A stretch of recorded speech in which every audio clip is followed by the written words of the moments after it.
કિસાન મિત્ર મિક્સ ખોળમાંથી આજે આપણે મૂડીમાં દીપકસિંહ પરમારની વાડી આજે આપણે આવ્યા છીએ. તો દીપકસિંહ બાપુને તો આપણે પૂછીએ કે ભાઈ કેટલા વીઘામાં કેટલું એને ખાતર નાખ્યું. દીપકસિંહ, તમારો અનુભવ જણાવજો ખાતરના. વીઘે એક ગોણ નાખી છે. વીઘે ગોણ એક વીઘે. હા. પછી યુરિયા કે ડીઓપી કંઈ નાખ્યું નથી.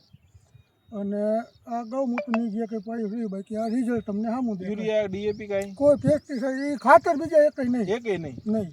અને આ એક વીઘે એક બેગ એમને દીપકસિંહ નાખ્યું છે. અને આપણે જીરુમાં ખાસ જોઈએ છીએ તો એમની જે બેઠક છે એ આપણે જોઈ શકીએ છીએ. અને સુકારાના પ્રશ્નો નહીવત દેખાય છે. હા, વાતાવરણની જે ઇફેક્ટ હોય, ઝાકળ પડવાના વધારે જો થાય તો આપણે કાળીઓ કે જાંબુડીઓ જે રોગ આવતો હોય એના સિવાય આપણે બીજું કંઈ દેખાતું નથી.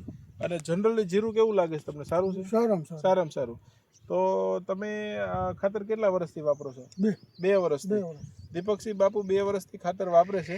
એમને સંપૂર્ણ સંતોષ છે. ઘણીવાર આપણે ખેડૂતને સલાહ ખાતર વેચીને વહી જાય બાપુ, પણ પાછળથી એને પૂછવું જરૂરી છે કે ખરેખર તમને ઉપયોગમાં આવે છે ખાતર, બરોબર છે? તો આજે અમે તમારી વાડીએ પ્રત્યક્ષ પ્રેક્ટિકલ જોવા માટે આવ્યા છીએ. જય જવાન જય કિસાન.